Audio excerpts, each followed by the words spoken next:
Hello, everyone, and welcome to Dice to Roll, the queerest Pathfinder podcast on the planet, where it's the hard questions like, is it immoral to keep a mortal as a pet, even if they're really cute?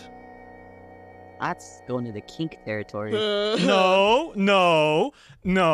Yes. Hear me out? Okay. Yeah, it is. Let's say you are a dragon, and you find a puny human, and this human, they have no adventuring party, they have no gold. Really, you should just kill them and get them out of their misery. But they just look at you with these big wet eyes, and they like stammer a little bit, and you're like, ah. And you get them some food, and That sounds like the start of a love story. Yeah, honestly. No, Derry, it's not romantic. No, that's you're straight up. exactly like describing like kink and also like 50 different otome games. Yeah, no, actually, No. you actually genuinely You are. literally Like, are. this No, is- yeah. because you just take care of him. It's not like a weird thing. You're just making No sure. one You said are it's making it a weird thing. You're making sure he doesn't like grow up sickly. Like it's a harsh world out there. People What? Is he your People son? get killed by other dragons all the time, and no, he's not your son because you're How old is this person? 25. That's not a son. That's a man. Exactly, he's your pet. He's That's- eating him. What? Would you like to play some Pathfinder? Okay.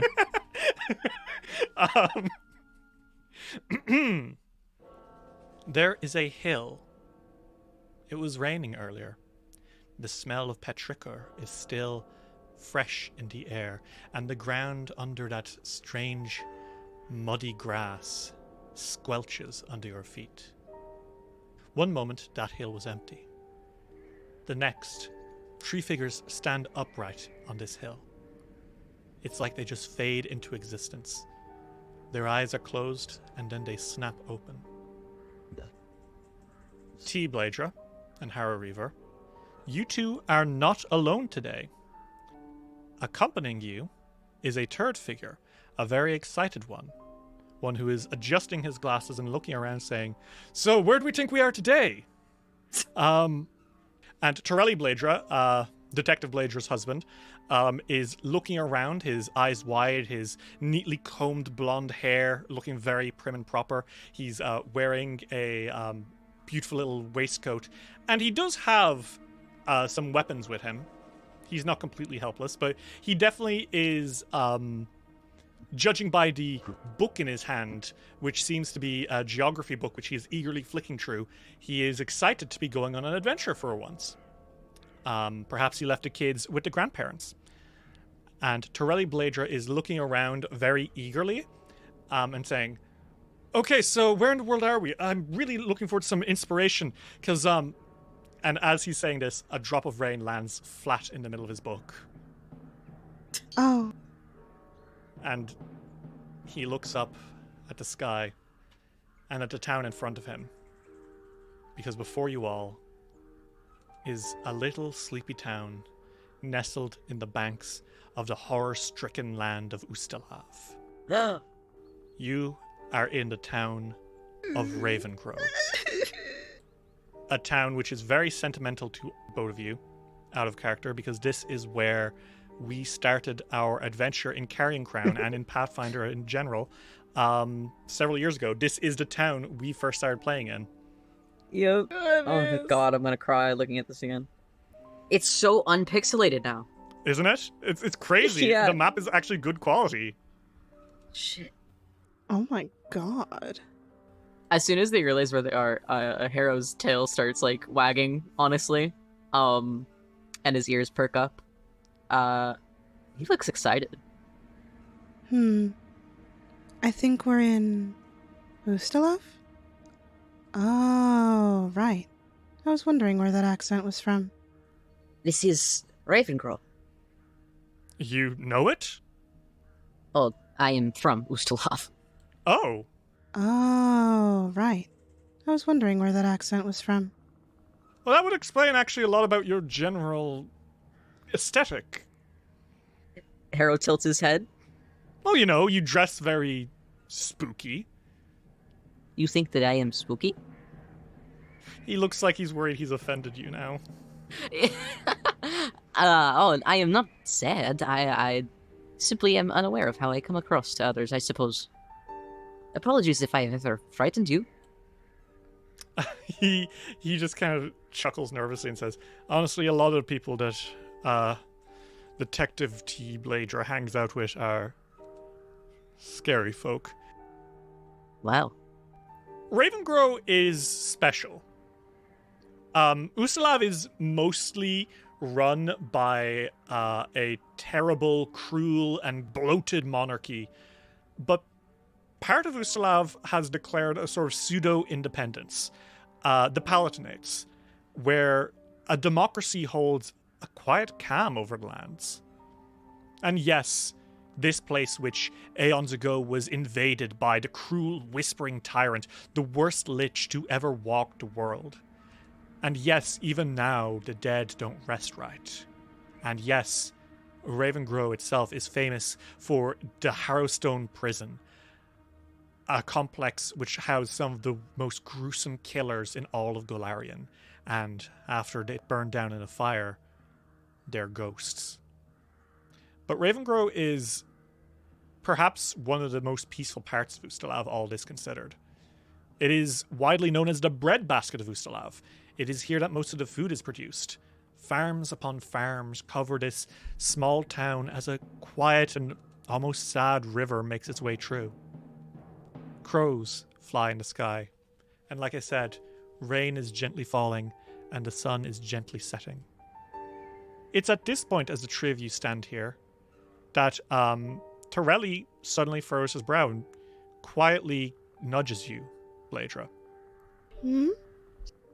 And he nods, and when you follow his gaze, you see that there is someone staring at you.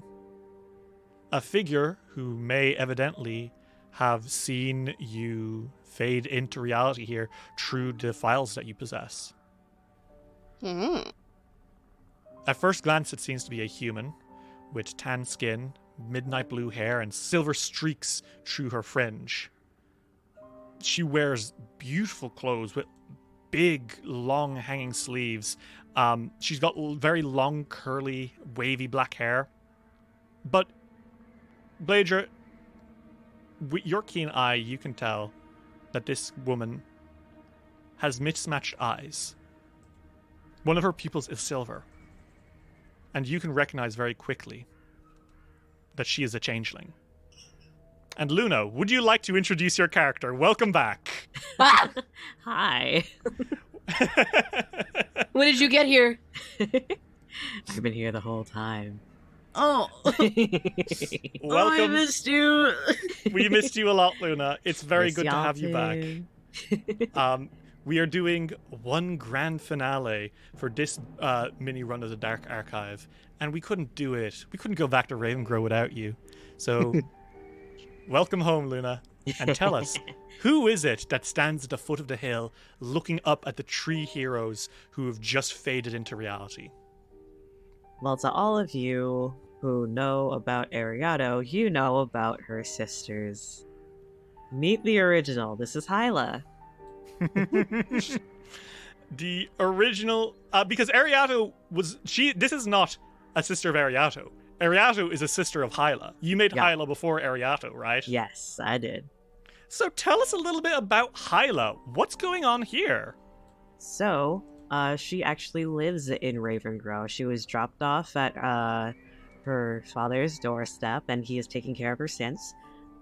She has had some magical happenings surrounding her, and she is dedicated her life to figuring out what's going on and figuring out her magic and where it comes from. I know what you were all thinking. This is an oracle? And to that I say, nope, witch. Mm-hmm. This, and not just any witch, right? You do not have a familiar on you. I do not. That is because... What do you have instead? What's that on your arm? What is it that Bleydre's eyes slowly slink down to on your exposed arm? Well, on her left shoulder, extending down to her elbow, there is a mark of a constellation there. And this is from being a hex-marked witch from Witch's Plus. Insert plug from Derry. So, a hex-marked witch does not have a familiar. You don't need one. On your body, you have, as it were, a mark of the beast. In this case, it is a mark of that constellation going down your arm. And this allows you to interface directly with your patron, or at least a representative of your patron, you know? You might not be talking to the person who is giving you the powers directly. It might just be a nameless face in the darkness. It may just be a whisper from around the corner talking to you. But you can directly interface with your patron, and that is how you get your spells, not through a familiar. Yep. So this woman is standing at the bottom of the hill. Bleydre and Harrow, you two are now staring down at this woman. She's staring up at you, and there's a moment of quiet because she super saw you fade into reality and start talking about whatever the fuck just a few seconds ago. So, what do you guys do? Hello! Harrow is waving down.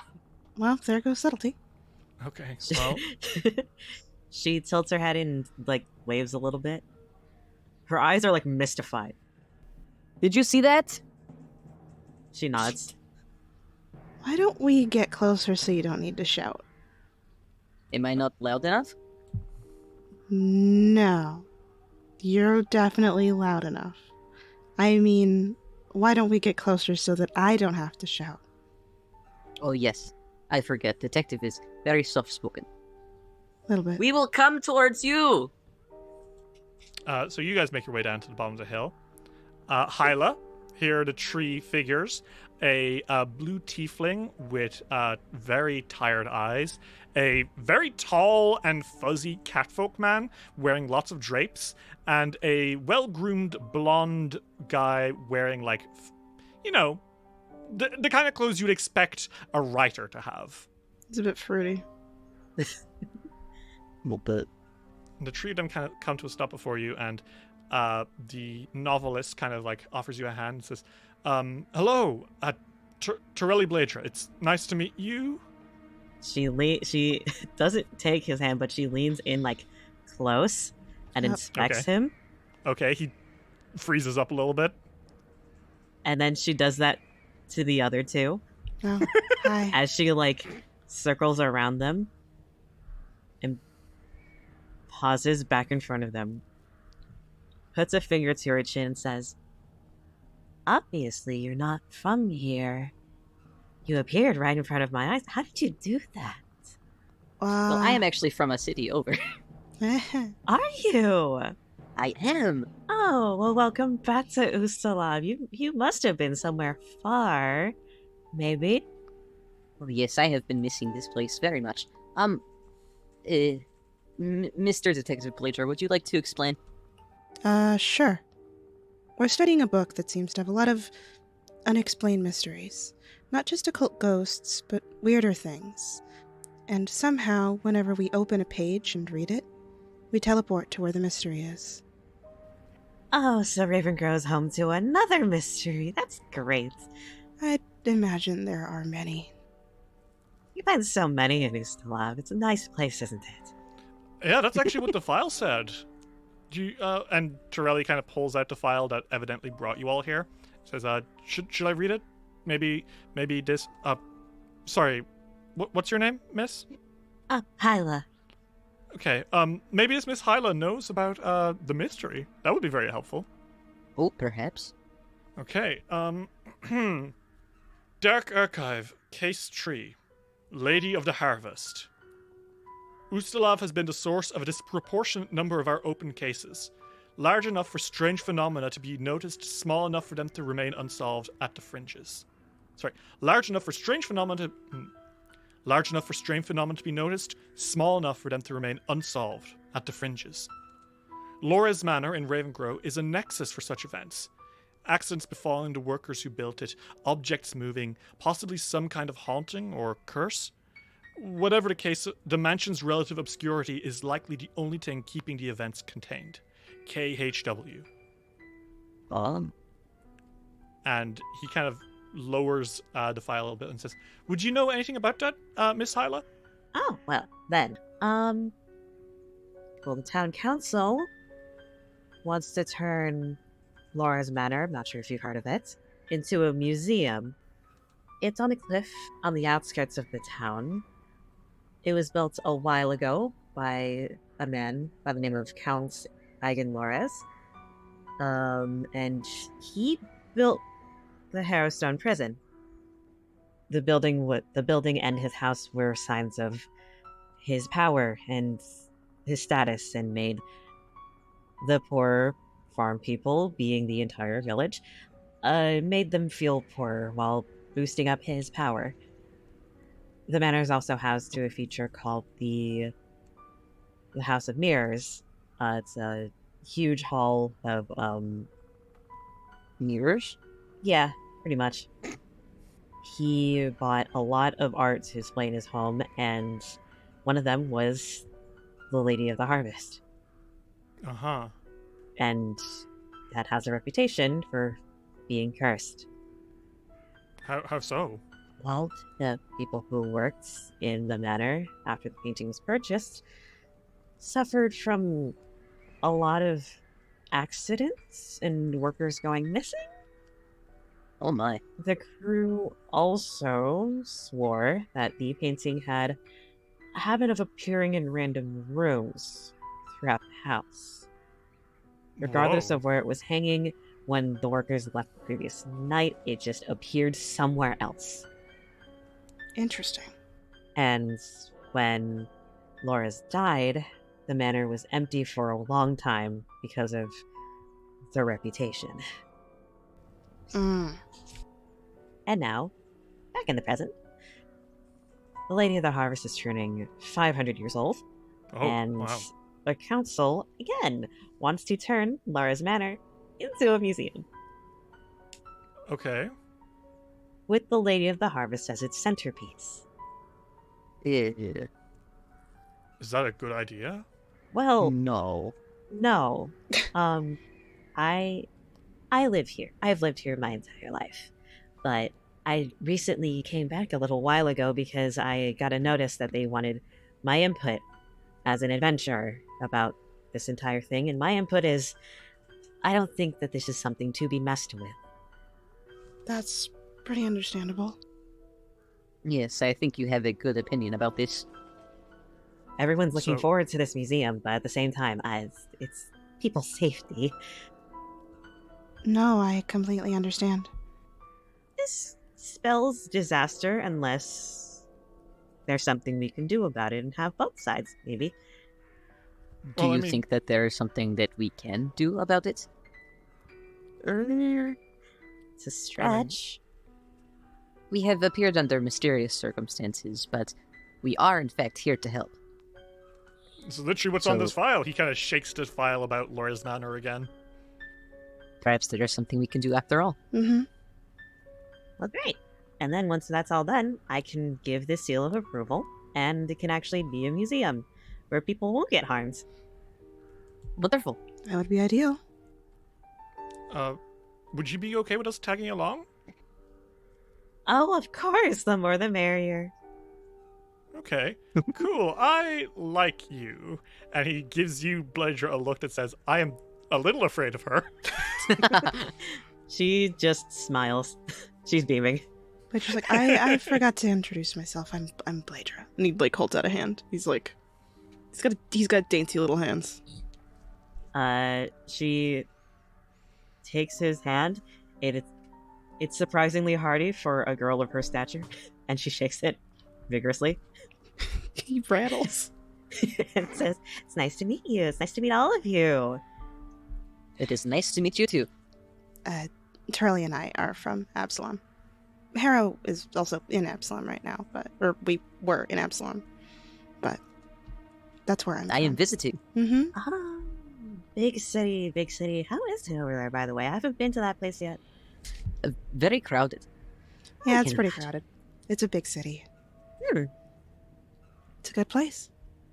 So do you guys make your way down to this Laura's Manor, chatting and getting to know one another? Mm-hmm. So you walked for a while. It is drizzling a little bit. It's not particularly comfortable. But you make your way to it, and there she is. Oh. The old manor looms above an overgrown, derelict garden. Now very little remains but blackberry brambles and a partially collapsed gazebo. Grand marble columns frame the manor's terrace entrance, the Taldan architecture out of place with the traditional Ustalavic architecture outside the manor's grounds.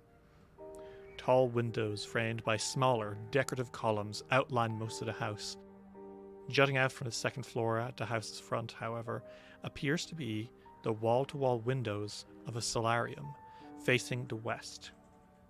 Grime and decay cover nearly every visible surface of the house, though it looks structurally sound, at least from the outside.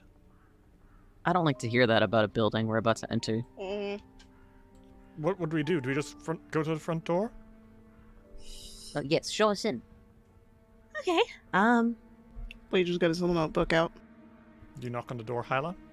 I think she does, and she says, "Hello?" Ugh. And the door opens. And inside is a very stern-looking lady. Oh my. She has like an old-fashioned maid's outfit on, you know, like down to the ankles. But you can see she has heavy boots underneath. She's giving Mother Isabella, you know. She's certainly giving. She is pretty in her own extremely strict way, you know. Yeah. Right. But she has like an almost permanent scowl on her face, and her brows are like furrowed. And as she's kind of like looking from behind this barely open door, she squints a little bit and says, "Oh, you must be that adventurer that the council hired to give us a inspection, making sure we're all free of phantoms and ghouls, is it?" Yes, I am. They hired a local adventurer. I was under the impression it would only be one person. I'm seeing a whole gaggle of you out here. Oh, well, I figured the more the merrier, and it's always good to have a second opinion. So We won't be paying you more, I hope you know. Oh, that's This is No. pro bono. no Huh? worries. Well, all right. And she kind of opens the door and lets you in, and she bows a little bit and says, "Welcome, den travelers. My name is Iliro Travental. I am the steward of the manor while we are getting prepared. Come in, come in." Liro closes the door behind you, and you guys kind of look around. You seem to be in a vestibule. This gaunt woman kind of holds out her arm to collect your coats and bags and says, "Thank you all for coming. Lawyer's Manor contains a great many historic works of art. Though some restoration will be necessary, the Hall of Mirrors should be spectacular, and the solarium on the second floor was apparently lovely. Though, who knows how it's been transformed by time. Regardless, if you have any questions, please don't hesitate to ask." Well, thank you. Thank you. So, I'm sure you'll quickly find that the foyer itself is remarkable. After all, that is where the lady rests. right. Seems we will not have to go far to find her. Of course not. We need her to be on full display, don't we? I suppose so. And now I want everyone to make a perception check, please. Okay. Hyla, you notice something. You can see around Liro's neck, she is wearing a charm of some sort. You can recognize it as probably from the local healer. And you can recognize that she, despite being very professional, may be a little superstitious about this place. Bleydre, what you see is marginally more distressing. Okay. Blood. Blood? There's a streak of blood, Bleydre, on the doorframe leading into the foyer. It still looks somewhat fresh. Blade writes that down. Torelli kind of clears his throat and says, "This curse." And Liro immediately furrows her brow and says, "There is no curse." There is no curse? No. I wouldn't be working here if there was a curse. Subconsciously, her hand wraps around that charm. Yeah, you might want to put in your 2 weeks. Harrow. There were, yes, accidents that befell the construction crew of this place, but their descendants still live in town and they are perfectly fine. She kind of pauses for a moment and says, although recently, a few years back, a few children went missing after breaking into the house on a dare. As far as I know, no one else has entered the building since then, until now. Oh my. Regardless, would you like to see the Lady of the Harvest? Yes. Sure. Might as well get this investigation over with, as Hyla eyes the stewardess. Curtly and professionally, she opens the door into the next room, and you enter into the foyer. At the center of this spacious foyer is a grand staircase lined with beautifully carved banisters, all covered in a thick layer of dust. To the north of the stairs hangs a painting draped with a drop cloth, completely obscuring what lies underneath. Now, here it is, Lyra says as she walks toward the shrouded painting. Lady of the Harvest was painted by Elson Moonkeep around the year 4209 AR. It traded many times before it ended up in Count Loris's collection. He acquired it specifically to be the centerpiece of his new home. Interesting. Lyra removes the drop cloth and reveals a painting. There's something foreboding about it. It's a lush wheat field. The sky above takes up most of the painting, and the bottom quarter of the painting is the field itself. In the background there's trees, and then just slightly off-center, not even in the foreground, but not in the background either, just there in the field, is a woman. She is dour-looking. She wears a heavily starched veil and black robes, and she seems to be holding something, but the way she looks blankly out at you from that field, it gives you a weird feeling. You know, like when you are looking out a window and you catch sight of someone standing in the street, not close, maybe 20, 30 feet away, but they can see you in the window as well, and for just a moment you two are locking eyes. That's how it feels. The Lady of the Harvest stands, and Harrow-Reaver, there is a creak behind you. He jumps. He jumps and he looks behind him. Well, before that, Lyra says, the painting is meant to... And almost as soon as she starts, she's cut off. Because the painting suddenly shoots a blinding light out from it. And the whole room becomes white, and your eyes become dazzled, and suddenly all you can see is white. You are blinded for a moment as light overwhelms you, and you feel the whistling sound of wind through wheat, and a sensation of the gale brushing over your skin, and the plants brushing against your lap. And when the lights fade, everything is the same, except the painting of the Lady of the Harvest is no longer in the room, and neither is Lyra Trevental. Huh. And on top of that, each of you feels very, very strange. Something has happened to each of you. You've all been cursed in some way. Oh. I'm going to send you each of your curse. It is a small thing. It won't affect you too much. But it will affect how you roleplay for the rest of the session. Okay. You are not allowed to tell anyone what your curse is. Okay. Okay. Have you all looked at your thing? Yep. Okay, you all understand? Yep. Torelli rubs his eyes and says, "Oh, what was that?" That was odd. Georgia Tzule the Mayor Desser? What? What? Ja-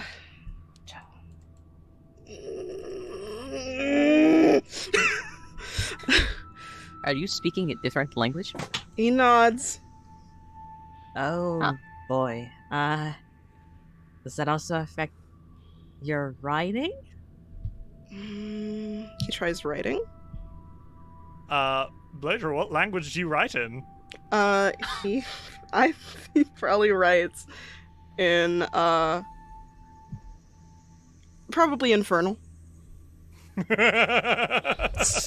Oh. Yeah, so Bleydre picks up a piece of paper on his notebook and turns it around, and suddenly there's just fucking, like, diabolic runes in front of you. Oh dear. Wow, I cannot read a single word of that. He says that no, he can't. I learned all the languages he spoke so that we'd always be able to communicate. Sorry, oversharing. Oh, Oh, that's cute. I'm embarrassed now. Sorry. Okay, you can still laugh. Where did she go? That is also a mystery. perhaps we should start looking around. Torelli looks at you, Bleydre, and says, "Are you all right? Will you be able to?" I think we should leave. I mean, we What? shouldn't, but I think. I'm not speaking in a fake language for this entire time, just so you know. Like, I will die. Bleydre looks at Turley and he's like, Who knows if that'll undo this curse? I'm not living without being able to speak common. My husband says that he doesn't want to leave until he's figured out how to break this curse. I agree with your husband. Might help. There's something going on here. He says there's something going on here. I'm so scared.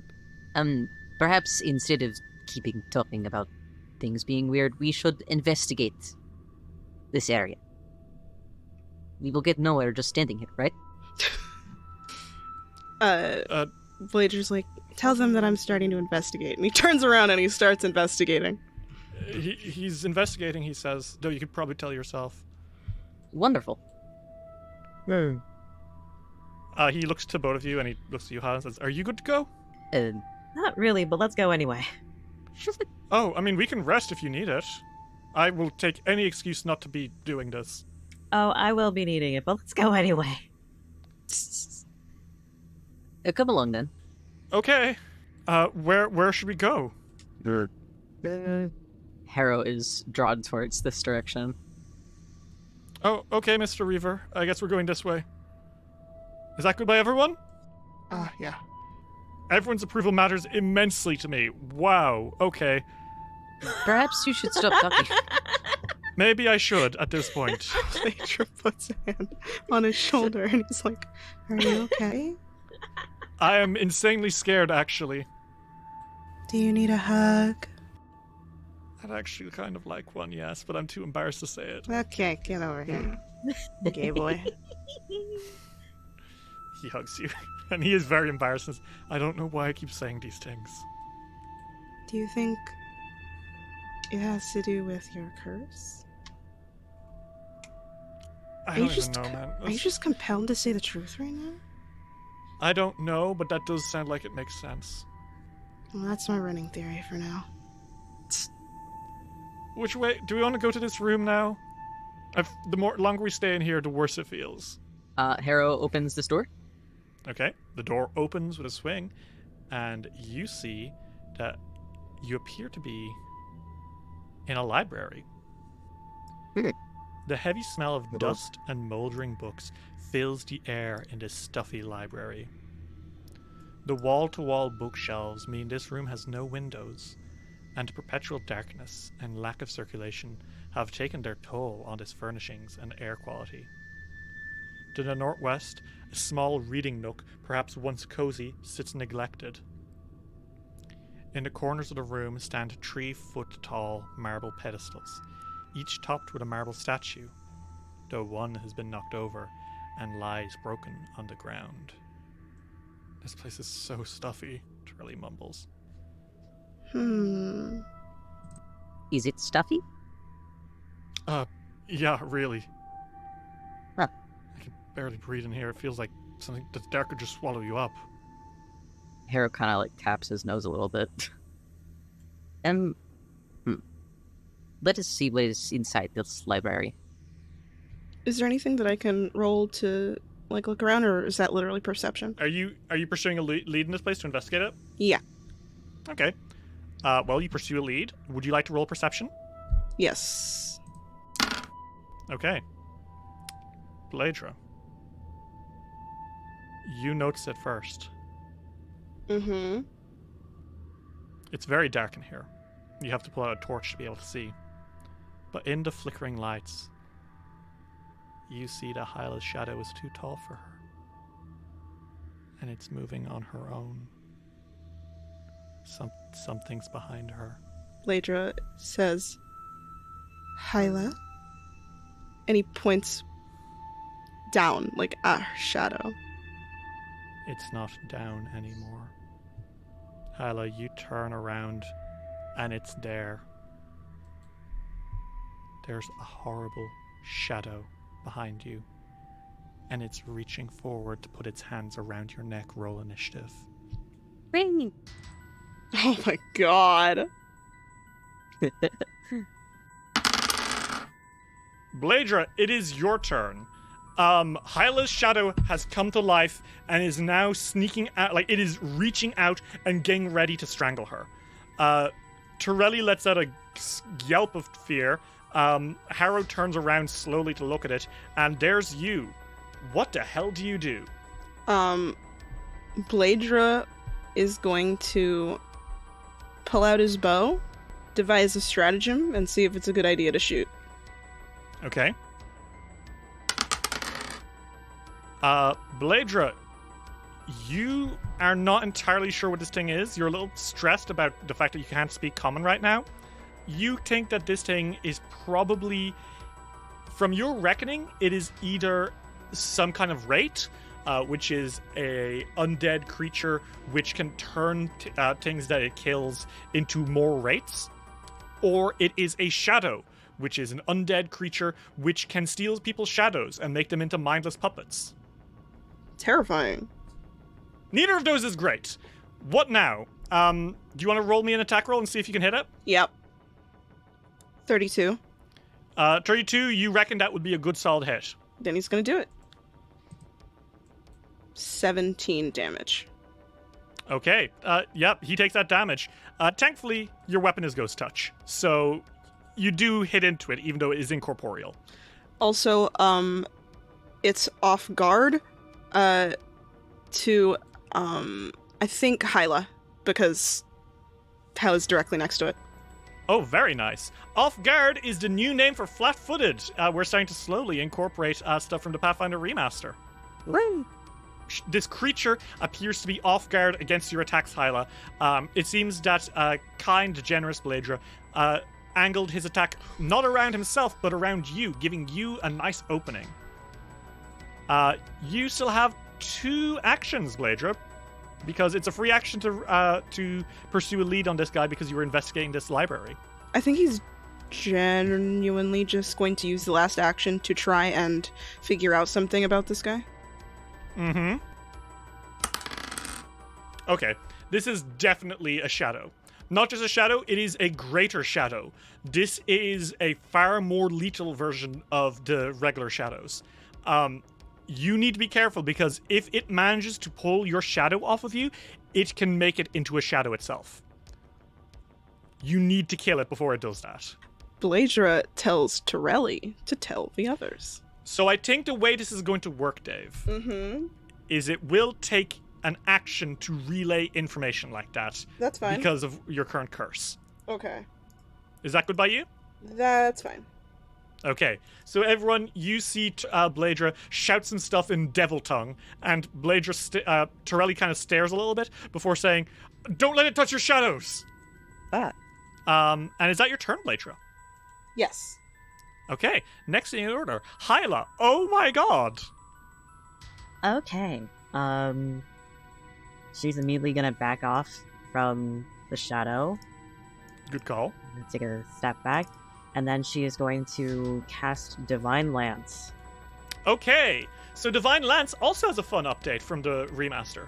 For those at home who aren't keeping up, Pathfinder is getting a whole a big update at the end of the year to kind of make sure it's no longer using a lot of the stuff from Dungeons and Dragons. It's completely cutting ties. Stuff is being renamed, stuff is being reworked. One of those things is Divine Lance now doesn't do alignment damage, it does spirit damage. And spirit damage is able to affect a creature's soul rather than, whether it is a good creature or evil creature. So, would you like to shoot it with some spirit energy? Yes, I would. Well, shit. I rolled a 21. A 21, because it is off guard, is going to be a hit. Hyla, you shoot a beam of spirit energy out of your hand into this creature, and it's going to do 17 spirit damage, which seems to disconcert this shadow quite badly. The weird silhouette flickers in the dark, but it's still reaching forward with those grasping hands. Get away, please. Suddenly, there's a "Ah!" And it is Torelli's turn. And Torelli takes an action to pull out a fucking glaive. Oh shit. And then Torelli steps in front of you, Hyla. Huh? And Torelli says, "By the light of Shellen!" And Torelli Bleydre, Redeemer of Shellen, stabs into this shadow with a holy glaive. That is going to be a hit from Torelli. And that is going to be 13 slashing damage. And that is going to be his turn. He took out the glaive, he ran, he attacked, and he is now standing in front of you, Hyla, getting ready to protect you. Braver than you imagined.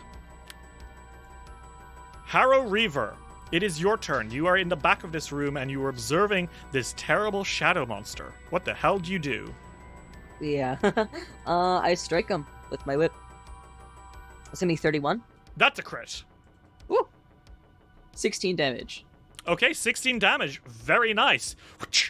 It seems to have hurt the Greater Shadow pretty badly, and now the weird thing is kind of shaking and almost discorporating. It looks like it could fall apart at any second. I hit it again. Okay, go for it. -5 on this. 23. That is a hit just about. Roll me that damage. 12 damage.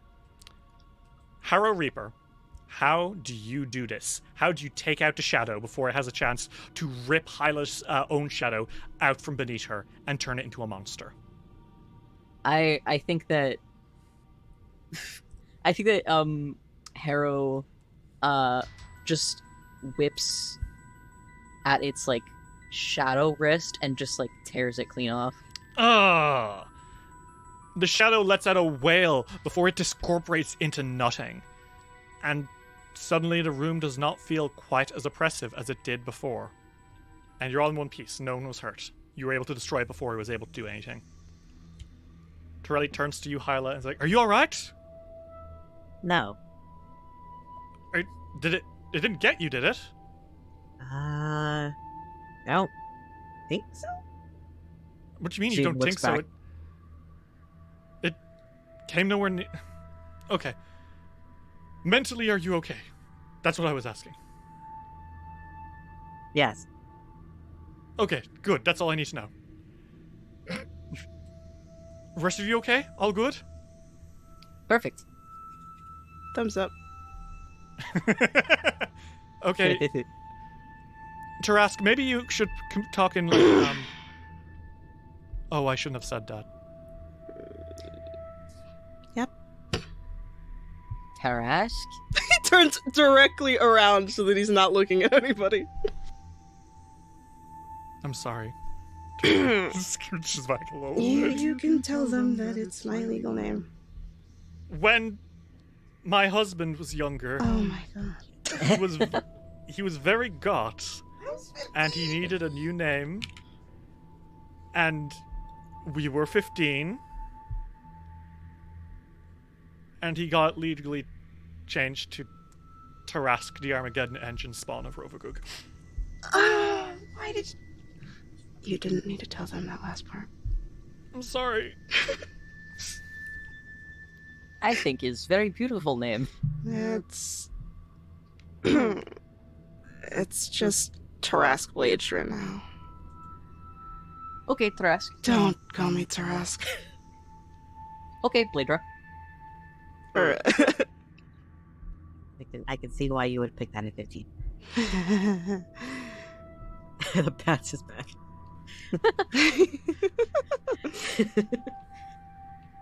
Bleydre mumbles. You can't understand him. Sterling could probably hear it. He goes, "You have no idea." We need to find that lady, Leto. She got sucked into the painting, and now we don't know where she is, and the painting's not there anymore either. Maybe if we keep looking, we'll find the painting, and we'll find her, I think. Yes. It's possible. You really think so? I'm kind of just making stuff up as I go, guys. I believe our best bet is to find that painting. Okay, well, let's keep going. All right. Come along, then. You leading the way, Harrow? No, he's showing people out of the room. So where now? We will need to check every room. You think so? Well, yes. I mean, how else will we find the painting? Thorough investigation. Okay. If we skip a room and it ends up we don't find it, it must have been in that room, so every room we come across, I think that we should investigate. I mean, sounds reasonable. Solid idea. Very. Where are we gonna go? And there seem to be more rooms over here. Harrow points to the east of the house. Okay. Sure. Do you want to take a look-see-loo in there? I might. Harrow, you open the door, and the others kind of creep after you, and you see a kitchen. The empty countertops of this kitchen, which was used only a handful of times before the mansion was abandoned, contrast with the well-stocked shelves. It appears the owner never bothered to remove the fine porcelain diningware when the manor was abandoned, and it sits on display in deteriorating glass-doored cabinets. Bleydre looks at Sterling and he's like, Really bad old habits tell me to want to steal that. I feel if I say that out loud, it'll make the others Don't look tell at me them that. strangely. Don't tell them that. Okay, I will not tell them that you want to steal. "Stop it!" I'm sorry. You are very bad at shutting up. I'm trying. I'm usually really good at shutting up. This is a really weird kitchen, and it is indeed really weird. It's like super narrow. Mm-hmm. What do you guys do? Harrow walks in to look around. Hyla goes in. As you guys walk inside, it's weird. The walls, they're constricting. Mm. And suddenly it's like everything in this room is made of rubber, twisting and squirming like a horrible snake. Everyone roll me initiative. Oh, fuck. The walls are losing their rigidity, becoming fluid and elastic. This whole kitchen suddenly becomes difficult terrain, and everyone in it, which means Hyla and Reaper, both of you need to make me reflex saves. Okay. 30. 29. Both of you succeed. As the room is kind of squirming and shaking, you guys like hold your balance, but it's like going up and down, left and right. It's like you're balancing on your feet, and then the walls start to shift really hard. Left, right, up, down. And Hyla, you are smacked in the face by the wall. That's a 25. That is a hit. And Hyla, you will take 18 bludgeoning damage as the wall bonks into you. Fucking ow. And then another one is going to bonk into you, Reaper. That is a 21. That is a miss against you, Reaper. Yep. You're reacting very quickly to it.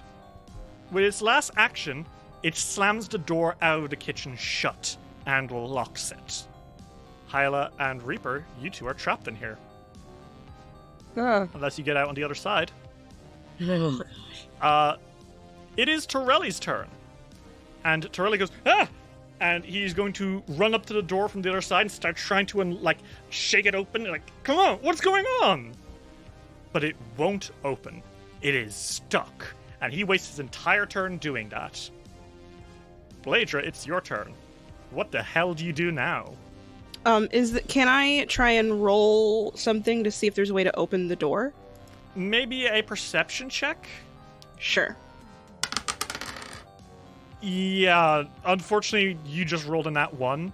So I think you probably are sure that there's a way to just, if you just rattle the door hard enough, it'll open. And I think that might be what you are convinced is the best thing to do right now, is just shake on that door and try to get it open. He's just like, shit, man. Okay, let's just keep doing that. Hyla, it is your turn. You're inside this kitchen, and on the other end of the very long, very windy kitchen, a door opens wide. And Hyla, your hex mark starts to glow. Instead of the familiar, like we said, you have this strange mark, and that mark is the mark of the nurtured mind. It gives you a +3 bonus to your will saves and a +3 status bonus to your recall knowledge check to creatures tied to your spellcasting tradition. I will, in this case, also allow that to count for haunts. So it's +3? A +3 to your religion, yeah. Okay. 24. Okay, you know that to get out of this thing, you literally just have to run out. It's going to try trip you, and if you fall over, it's going to start switching the doors back and forth and potentially lock you in here forever. But if you just get out in one clean shot, you're good. Oh, evil. Okay. Just don't fall prone. Okay. Then she's gonna make an attempt to go to the other door. Make me a reflex save, and it will take you both of your actions to rush out, because even though it's only 20 feet away, this is difficult terrain, and it is trying to make you stop leaving. 27. That'll do it. Hyla, can you describe to me how you get out of this twisty, weird-ass corridor? Well, the thing is, she has pretty good acrobatics, and her dexterity is, really good. So I think what happens is, you know how, on a bumpy train or something, when you know that a stop is coming, you brace, or, you follow the movements of the train, so that way you're never really off balance? She kind of senses the movements of the kitchen, so if there's a shake going one way, she bounces in a way so that way she's not knocked down. And she pretty much does this dance the entire time until she reaches the door and fucking twirls out. Reaver, it is your turn. Harrow-Reaver, you are in the dumbest corridor in the world. Make me a reflex save. Okay. 17. Oh, so close. Harrow, you run, and right before you get to the other side, the door shuts in your face, and you fall on your ass. And then you hear a locking noise, and here on the other side, the door open. And there's Torelli and Tarask. Oh. Unfortunately, you have one action left, and that'll only get you halfway through. I get halfway through. You through this weird corridor, and then the walls start smacking you again. Ah. Bonk! That is a 31 to hit. That is a hit. A press slams into your face, and that is 30 damage. Jesus. Wow, it rolled really high on that. It rolled a 10 and a 9 on a 2d10. What the fuck? So you are smacked hard by that. And then another one is going to try smack you, this time on the leg, and that is going to be a 34 to hit. Jesus Christ, man. And that's 27 bludgeoning damage. Why is it my rolling God. 10? It's just fucking getting you. One last for the road. Oh my fucking you. God. 19 is a miss. It doesn't fucking hit. Okay. It is Torelli's turn. He's looking in at you, and he's going to run into you. And he needs to make a reflex save. Come on, man. You can do it. 24 is actually a success. He does it. He gets up to you. He grabs you. And let's see if he can get back out. Harrow's a big guy. And he is surprisingly strong. That is a 33. Torelli Bleydre grabs you, Harrow, and says, "You are heavier than you look." And He feels like a princess. he drags you out of this fucking kitchen, and the doors slam closed behind you. Thank you, mister. And Torelli kind of looks and says, "Is everyone okay?" I have seen much better days. Were you hurt? We should take a second. I can heal. I have lay on hands. Yes, let us heal. You guys are all restored to full HP over a little while. But something about the way the house feels makes it like it does not appreciate you guys healing in here. It's mad. How come you get another shot at life and they didn't? Skill issue. Torelli looks around and says, Where now? Where are we going? Well, we did the kitchen, we did the library. How many other rooms are there up to the north side? So at the moment, aside from the stairs, the other two rooms that are on this floor seem to be up to the north and the northwest. Which would you like to enter? Probably that north one, right? Okay. This grand dining room features a large bay window to the northwest. On the south wall, long mirrors stretch across the room on either side of the door. Heavy velvet curtains frame the mirrors, a musty smell clinging to windows and fabric. Hyla, would you like to make me a perception check? I can do that. Okay, you see it. It? Hanging by the bay window is the Lady of the Harvest. Whoa! Guys! Guys! Huh? Oh, What? 2 points. Bleydre, where are you looking at? He's trying to look. There's nothing there. I don't. He looks at Torelli. He's like, Can you tell her I don't see anything? Tarask says he doesn't see anything. What? But it's... What are you talking about? I cannot see. Can't... The painting? Hyla, there's nothing there. What are you talking about? There's no painting. Why would they put the Lady of the Harvest in a dining room? Oh, come on!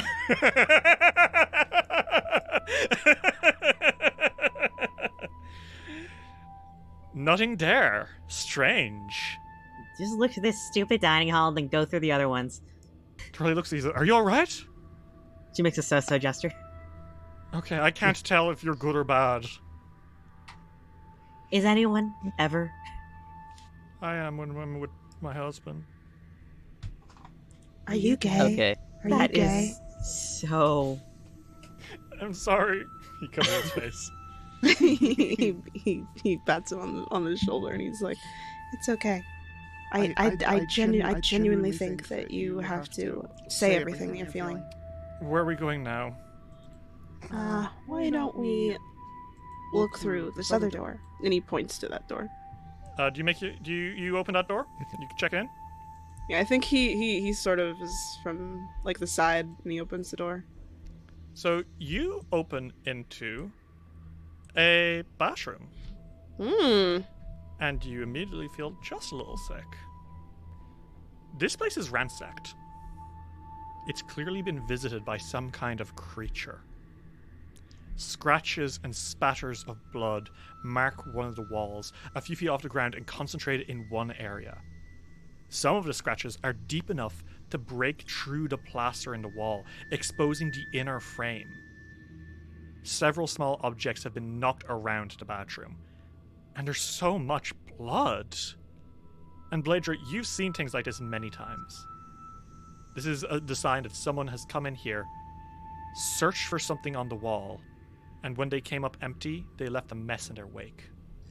Interesting. And the damnedest thing is that blood is still fresh, just like the blood that you saw on the doorframe. So what does that mean?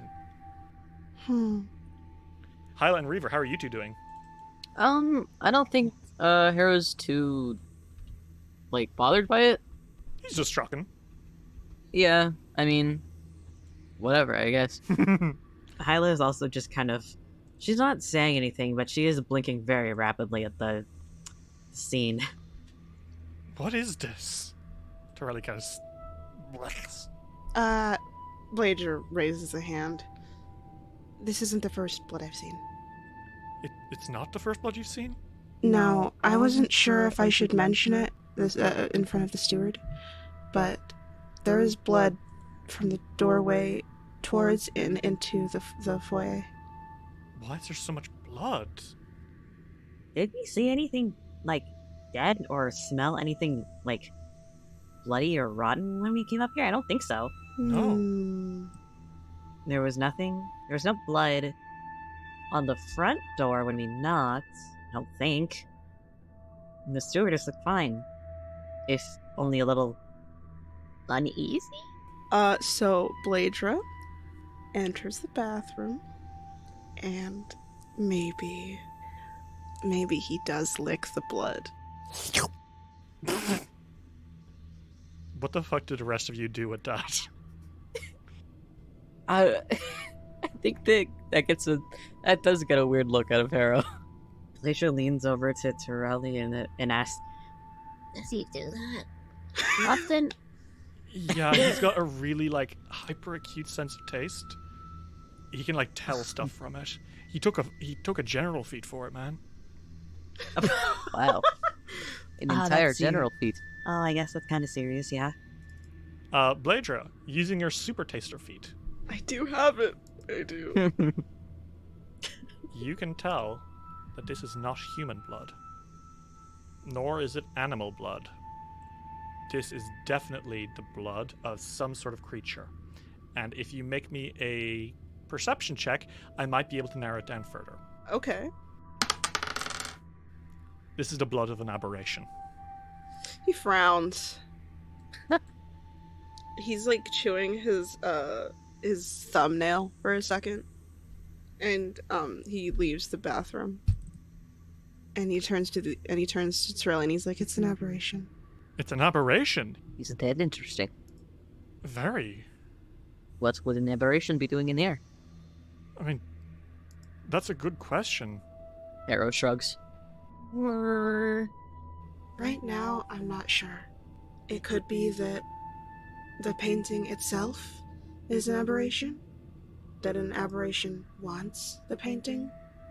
It could be something entirely unrelated, though I highly doubt that. Torelli looks troubled and says, "But if there was an aberration, then it must be upstairs, right?" Likely. Okay. We should be careful. Right. It's okay, Torelli. I have dealt with scarier, and so have you. Then we are to head upstairs? Sounds like a plan to me. Sure.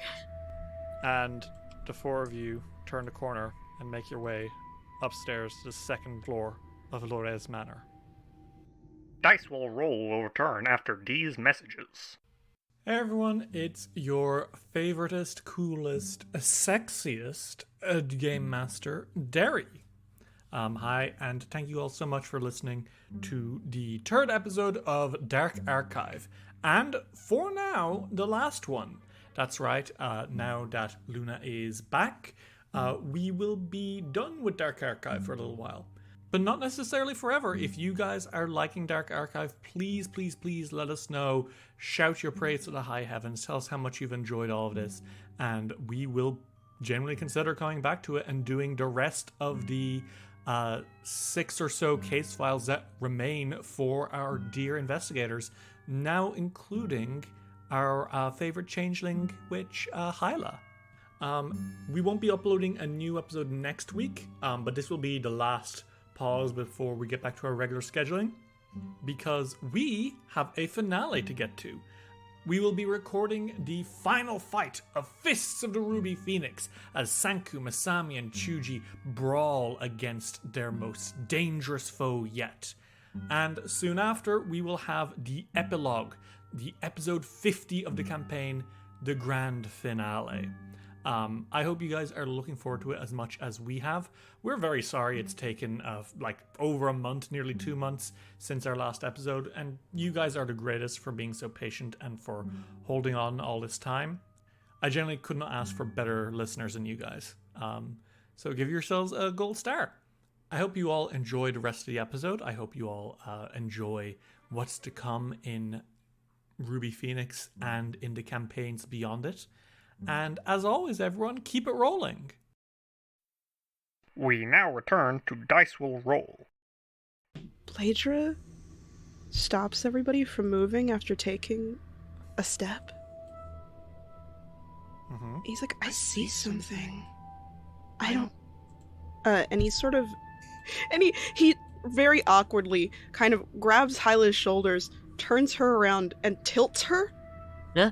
Huh? So that she can see this, like, weird... aura? Shimmering. Yeah. What did he say? What? What is over there? Bleydre grabs Harrow and he shows him. Does not look good. So as the three of you make your way up to the second floor landing, the marble floor landing wraps around the grand staircase. Pseudo-classical statuettes of human figures top the pedestals in both western corners, each draped in decorative robes, but a layer of grime covers them. And as you all go up here, Bleydre, you see the reflections. It's light being reflected in strange shimmers, and when you turn the corner to get a better look at it, you see it. Though Laura's manor appears much grander than the standard style in Ravengro, this room around the corner, this is so much more. It puts the rest of the house to shame. Towering, 10-foot-tall mirrors line the wall, the individual panes joined by thin lines of gold. Golden filigree crowns each mirror's rounded top. With both sides of the wall lined in mirrors, each side reflects the other, creating an endless pattern of increasingly diminishing mirrors and figures. Crystal chandeliers hang from the ceiling, and golden statues on marble pedestals stand in between the mirror panels, adding to the dazzling sparkle of the hall. It's beautiful. How far back can you peer into the mirrors? How far back until the reflection looking at you is no longer you? Is it the 100th layer, or is it the first? What do you guys do? Bleydre makes a face. What is that? This is the Hall of Mirrors that I was referring to when the manor was built. The thing that the house is known for other than the Lady of the Harvest. And we need to go through that, I presume? Torelli looks at you guys and says, what do we do? We kind of gotta go through there. That's the only way into the other rooms. Right. Well, I suppose we will have to truck on ahead. Mm-hmm. Well then, let's try and see where we get. I think Hyla does take the first step in. She looks to see if anyone else is following. Bleydre goes to follow, but I do think that because he wants to keep his hands free, he's wrapped the end of his tail around Torelli's hand, he's you're coming with me. Okay. You guys make your way through, and it is very unnerving to walk into this hall, seeing these endless reflections of yourselves. But there are 3 doors. One north, one south, and one west. Would you all like to make me a perception check? Yes. Okay. Hyla, you find something again. Okay. On the floor, across the base of the statuette that you pass by, a smear of blood. It almost looks intentional. Right. Torelli looks at you and says, "You okay? Did you see something?" It's weird with all the mirrors, but she points to the blood. Oh, he follows your gaze, and you're being very clever, Luna. That was very clever. You can take a hero point. Because I was fully prepared to see you not do anything there. And this will make sense later. Okay. The rest of you see this blood smeared across the base of the statue. It's still very fresh. No more than an hour or two old. Bleydre's like, I'm gonna lick this one. Just a warning. Tell them that I'm gonna lick this one. He's going to lick it. Oh, He goes to Okay. lick it. alright. Little bit weird. Blah. It's the same. It's aberration. It's the same type of blood as before. What does that mean? What does what mean? The blood. It's got to be a big clue, right? I think. Maybe? You think it is not just incidental? How could it be incidental? Teresk says it's the same kind of blood. I suppose it is not incidental then. Torelli looks and says, "Where are we going now, guys?" Well, 3 rooms. We're right by the north one, so... Then let's head in. We've no time to waste, right? Right. I'm gonna open the door. Okay. You open the door and you find yourselves in a master bedroom. Ah, This master bedroom would have been a spectacular view of the garden through the tall bay windows if the garden had ever been finished. Instead, it looks out on a tangle of overgrown weeds and blackberry brambles. A 4-poster bed occupies the center of the room, carved in spectacular filigree. To the side, a tall standing mirror sits in one corner, leaning slightly backward, sporting a heavy layer of dust across its surface. So yeah, very comfy room, has everything you would expect a master bedroom to have. Big bed, comfy rug, the Lady of the Harvest, a big window. Painting? Huh? The painting. What painting? huh? This is another trick. Harrow, closes his eyes and opens them again. There's nothing there. What are you? You good? Ugh. It's a bathroom. Fuck you. Forgive me. I am perhaps seeing things. Ask him what he saw. What did you see? For a moment I saw the lady, the painting. That's the same as Hyla. Yes. Whatever he said. He says that was the same as what Hyla saw. Yes. Maybe let's check the other ones. Yeah, keep moving. Guys, make your way back out. Which door now? West or south? The west door. Okay. And it is the solarium. It is wall to wall with windows, panes separated by delicate lines of lead. Numerous gardening pots fill this room, but now they only contain dry, cracked dirt. A writing desk sits in one corner, while a few chairs and small tables are arranged with the room's center. Despite the layer of weathering on the glass, the room still glows with daylight. Daylight, which is tinged red. Because the windows have been slathered in blood in elaborate whorls. They almost resemble brush strokes. In the center of the blood-stained windows, there's a hefty chunk of glass that's been knocked out, leaving a gaping hole. The jagged edges suggest that they were maybe bitten through by a mout. Bits of glass litter the floor beneath, along with dried drops of blood. Something came in here, painted the glass, and then ate it. Would you all like to make an occultism check? Yeah. Yeah. Sure. Okay. Hyla, you do know about this. Oh, do I? This was a feeding ritual. and you have a sneaking suspicion you know the type of thing that caused this. Oh. This, to you, reads like the work of a blood painter. Fuck it. Blood painters are an awful, awful beast. They are simultaneously enamored with the natural world and yet too alien to survive in it.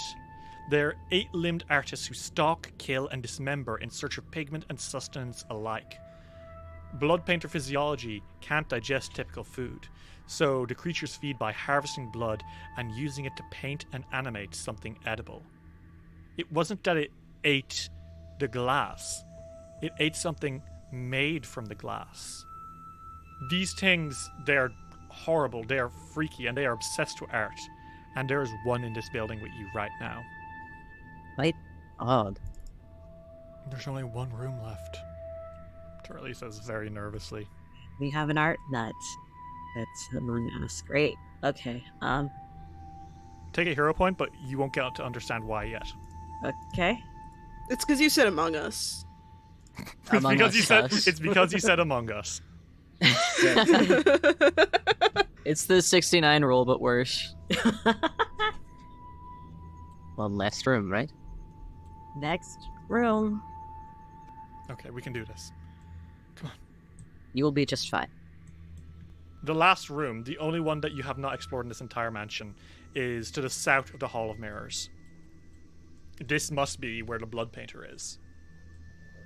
Bleydre's like, I'm gonna open the door. He turns the knob, but then he uses his cane to actually open it. Mhm. And you push into the next room. And perhaps surprisingly, there is no awful alien artist inside. It's a bedroom, and its furnishings aren't as elegant as those in the master bedroom, but it is one. What you see, though, are 3 skeletons, kind of just huddled in the corner, holding each other. 3 very small skeletons, maybe 4'7". Do they look like children? Well spotted.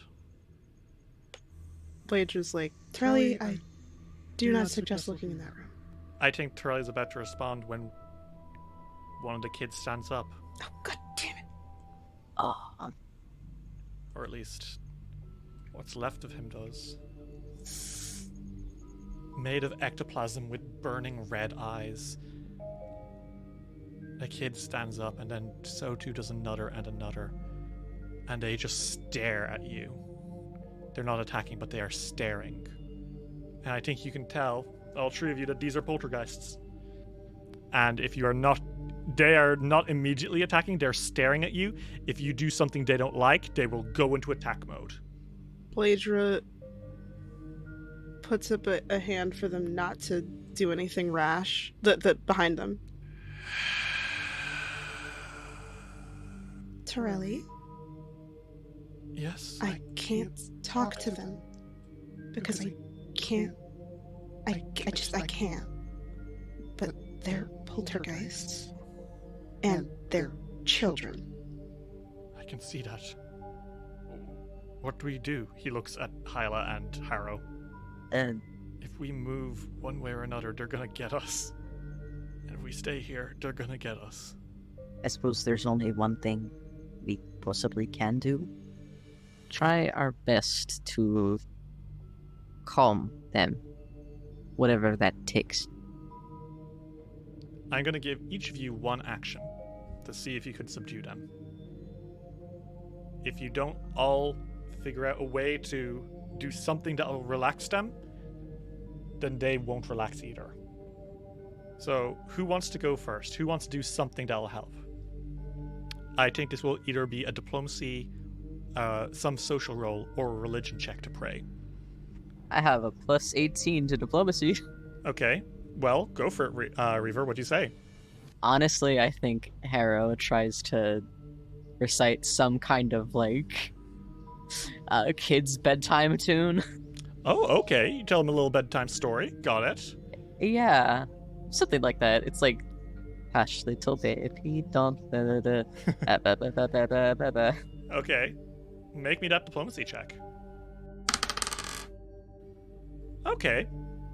They twitch, but they don't approach further. So that's one success. Plus 16 to religion? Okay, Hyla, would you like to pray for them? Yes. Okay, Hyla, tell me how this looks. What happens here? I think Hyla clutches the necklace that she has. It has a crystal on it, and she is muttering a prayer to Desna. Okay. And what are you praying for exactly? Probably safe passage for these kids, and in hopes that they can rest soon, and to also maybe let them see one last clear night sky before they head to the boneyard. Something serene, something calm. I like that. That's really nice. Torelli prays too. He says a few words to Shellen. And the kids, they take a step backwards, closer to their skeletons. Still standing unnaturally, still kind of like panting, but there's no sound coming from it. And Bleydre, what do you do? Bleydre, he takes a step forward. He's slow. He moves light on his feet. You take a step forward into that room. The floorboard creaks beneath you. I don't think he flinches. He reaches for the blankets and he pulls them back and he pats the bed. Are you tucking them in? Uh-huh. He can't think of what else to do. He can't talk to them. The tree poltergeists, they twitch again, but they don't attack you. And one by one, these strange, unearthly figures twitch, twitch, twitch into the bed that you've pulled open the blankets for. He tucks them in, and I think he pats their head. Your hand strokes their hair. It's cold and sticky, but they just wanted to go home. And for now, the beds are empty. Holy shit. The bedtime story, the prayers to the goddess of dreams, the petting on the head and tucking into bed, what the hell? Bleydre leaves the room and he quietly closes the door and he's like, I have lots of experience with kids. I don't know why I said that. You're the only person who can hear me. He says he's got lots of experience with kids. That makes sense. Didn't he meet his kids? Wait, I'm sorry, I'm confused. And I think as you are pulling out, and the three of you kind of share a nervous laugh with each other, that's when, Bleydre, you see it over the shoulders of Hyla and Reaver in the middle of the room. It's the Lady of the Harvest, but there's something wrong about it. Firstly, the most obvious thing that's wrong with it is that it doesn't immediately leave when you look away from it. It's there, right in front of you. But much more pressingly is where it is. It's in the middle of the room, far from the walls. It's just hanging there, in thin air. You all can see it, right? Yeah, I can. He nods. Do you guys want to take a closer look at it? Harrow does it. Bleydre does. Would you like to make a perception check? Okay.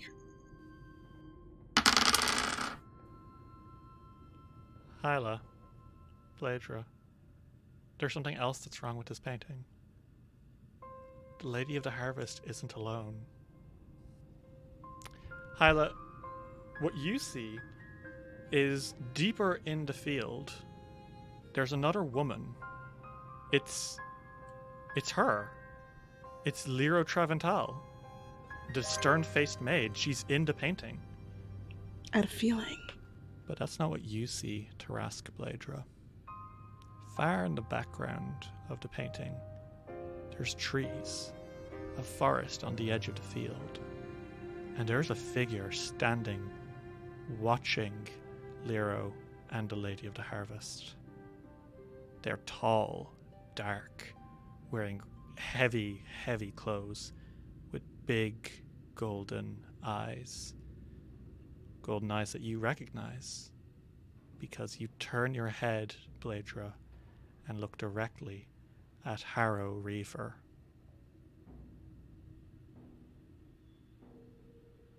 He's in the painting. Harrow looks at Bleydre. Did you see something? No. He said no. Let's get to solving this then. Harrow, would you like to take the painting? Yeah. Bleydre. When he goes to take the painting, I think Bleydre puts a hand on his shoulder.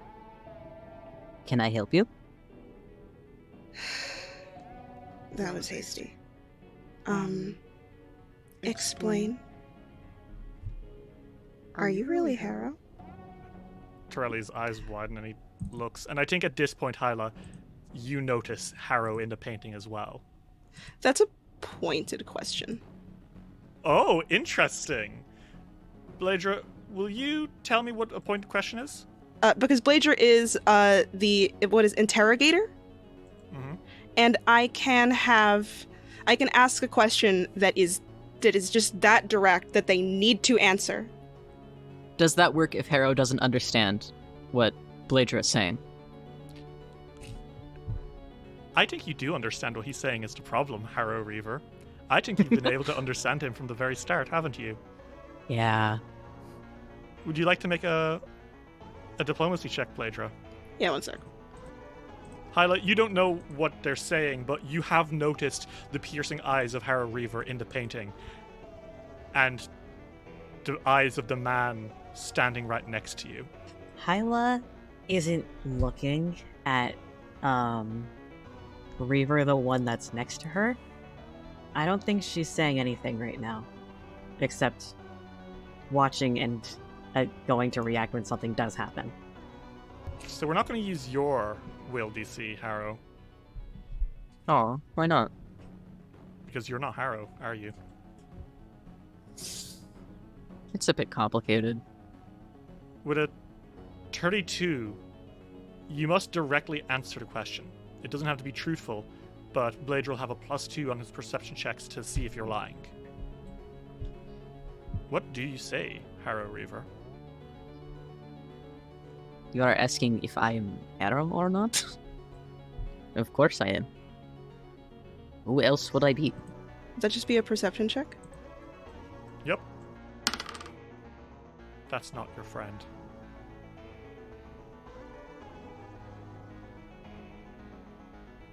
Your game is up. Who are you? You must not be very close friends with this Harrow.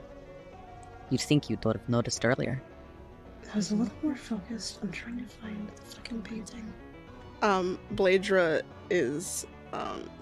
unsheaths his cane and he's like, None of that matters. Stand down. You're a lovely group. I really was hoping you would just do my job for me and be silent while I sat back and killed you all. After you'd cut me the painting. You really had to make it hard, didn't you? At least you cleared the rest of the building for me. How about we not drag this on anymore, and I'll make quick work of you, yes? You could be my new artwork. Reaver, you melt into a pool of blood, and the thing that's standing in that pool is not you. What emerges from the pool is a frightening creature. It looks like a giant pile of raw chicken. It has arms and legs like a person, but its head is almost like that of a frog, and it has 3 pairs of arms. The lowest pair of arms are the longest, which it uses to crawl like a gorilla using its knuckles. Then it has a pair of normal human arms, its fingers dripping with blood, and from that disgusting frog-like head comes the final pair of arms from your eye sockets, and in the palms are 2 awful eyeballs.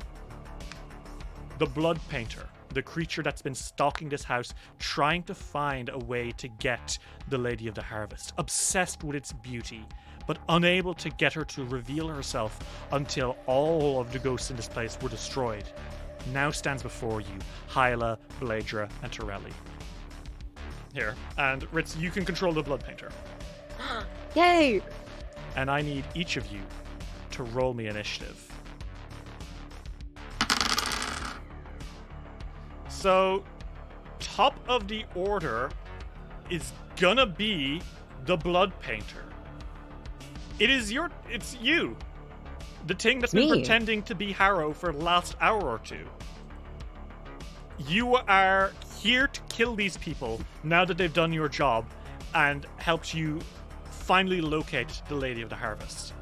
That pesky painting just wouldn't stay still until you actually went through this entire place. And goodness knows you weren't going to do that yourself. Yeah. Now's your chance to paint these fellows red. What do? You've got 3 actions. I do. Let me take a look at these delicious fucking actions. Ooh, I like this. I am going to slash at Hyla.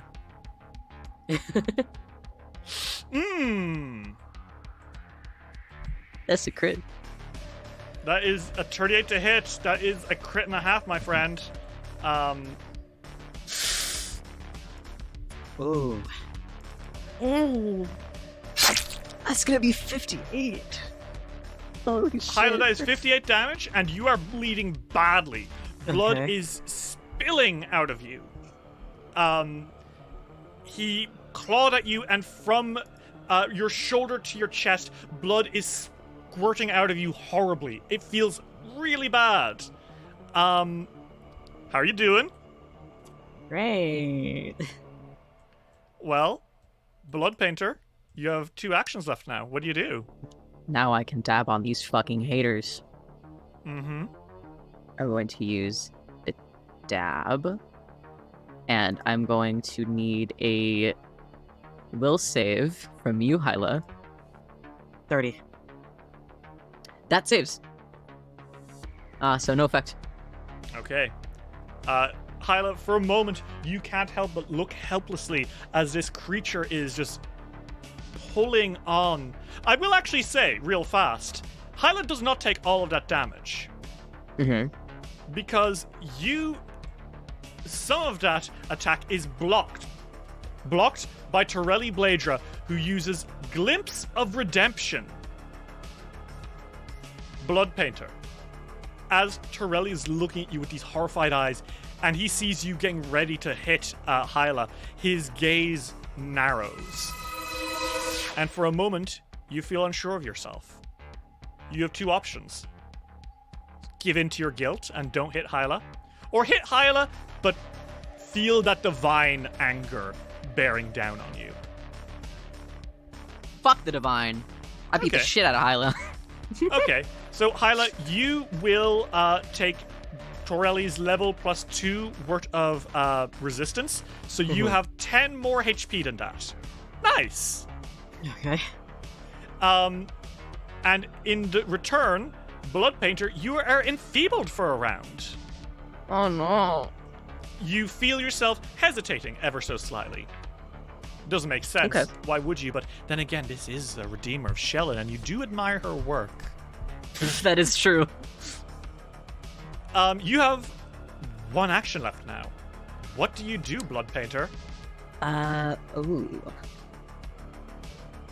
Isn't that lovely? Ooh, isn't that lovely? My claw has a range of 10 feet. Mm-hmm. I'm gonna attack Torelli. Fuck that guy. Okay. It's gonna be on a -4 for me. Take that. I hate gay people. 30. That is a hit. Roll me that damage. That's gonna be 16 damage. And he's bleeding. Yes, he is. Not great for Torelli. He lets out a ugh as your freakishly long arms sweep across the field. And that is your turn, right? Yes. T. Bleydre, it is your turn. The monster that pretended to be Harrow is really hitting Hyla and Torelli. Hyla looks badly wounded by this, but Torelli will probably be able to take care of her. What do you do? Bleydre is going to... He's going to devise a stratagem. Okay, this will be a free action because you have been searching for the Lady of the Harvest this entire time. Uh-huh. And obviously this creature. And would that be occultism or religion or... Against this thing, this would definitely be occultism. Okay. Here you go. So you know that blood painters have the ability to paint. When it has fresh blood applied to a claw, that it does have, it can expend the blood to paint an illusion, such as illusory creature, illusory disguise, illusory object, or mirror image. Which must be how he disguised himself as Harrow. It uses blood to cast spells. Fun. Do they have blood on their claw right now? Hyla's blood. Do you think that I could do the thing that I didn't do, something that I didn't have time to do last session because the bad guy died, and pull out my water skin to try and wash the blood off of his claw? Are you pulling out a water skin and just splashing in his fucking hand? Yeah. Okay.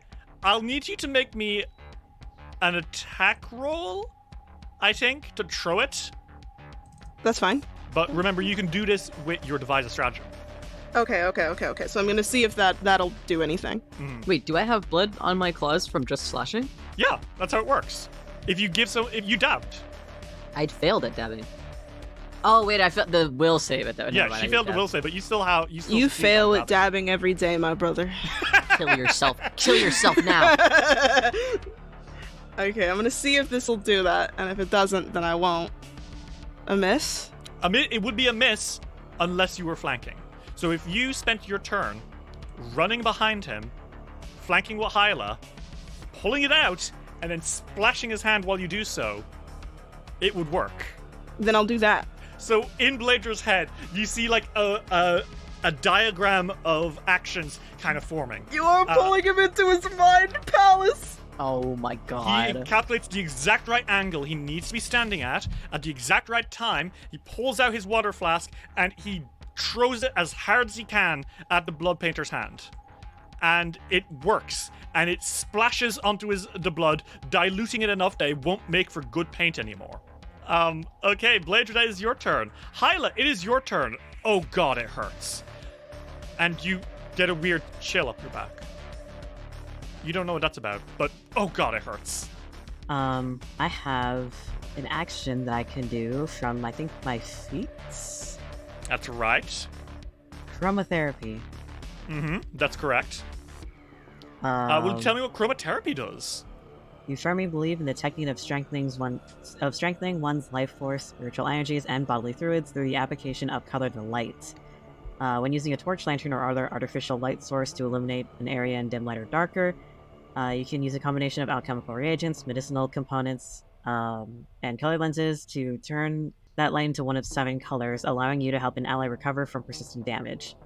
That's such a fun name. Yep. It is very cool. It's also a real, like, occult thing. Yeah. This whole place is very dim, so I will allow it to work, yeah. What is your light source? What are you using to shine this light on you? Well, can I use the light bouncing off of the mirrors? Okay, and you just hold a lens and, like, refract the light onto your bleeding shoulders? Yes. Okay. Hyla, you stumble back, kind of shine some light through the mirrors with maybe, like, a little bit of ambient glow from your tattoos. And it shines back and forth between the mirrors so fast, you hold up that lens, and it shines onto your wound. And the green light promotes blood flow in a way that helps to clot wounds, attempting to end persistent bleed damage. This is an assisted recovery. This is 2 actions. At the end of your turn, you'll make a flat check, and the DC will be reduced dramatically. Okay. You have 1 action left. What do you do? She's going to use her 1 focus point for her hex. Okay, what hex? Veil of Dreams. And what does Veil of Dreams do? You draw the target into a drowsy state, causing daydreams and sluggishness. Target must attempt a will save. Every time I need a will save. Damn. And that's a failure! That's a 25! Alright. So, for on the failure, Target takes a -1 stat penalty to perception, attack rolls, and will saves. Penalty increases to -2 for will saves against sleep effects. And anytime the target uses a concentrate action, it must succeed at a DC 5 flat check or the action is disrupted. Very fun! Okay. Damn. Hyla, it is the end of your turn. You will now make a flat check to see if you're still bleeding. Will you roll me a d20, please? 17. There we go, Hyla. You are no longer bleeding. Nice Fucker. work. That chromatherapy actually did it. Your wounds literally close over. Okay. You're good. And then a hand on your shoulder says, you're better than good. Come on. And you feel healing energy pulse through you as Torelli Bleydre casts Lay on Hands on you. I think it is. So you are going to restore 24 healing Ooh, yay. as vitality energy soothes into your body. And on top of that, Lay on Hands has a very fun ride-on effect. And that ride-on effect is that your AC is going to be boosted for a turn. Oh, thank God. Which means that you will maybe be harder for the Blood Painter to use for paint. With his next action, he's going to not move from where he is. He's actually fine where he is because Ritz, the Blood Painter's not the only one with range. Fuck. This glaive has a Glaive. reach as well. I hate this Blade has bitch. 10 feet, I remember. I love a white man. I hate this white twink. Oh, I hate this white twink. Oh my Everyone's laughing when the nerd husband comes on the journey until he gets a nat 20 to strike you. I fucking hate the nerd husband. Okay, 35 damage. He stabs you once, and gritting his teeth, he stabs you again. And this time it is a 20. That is a miss, right? Yeah, he misses.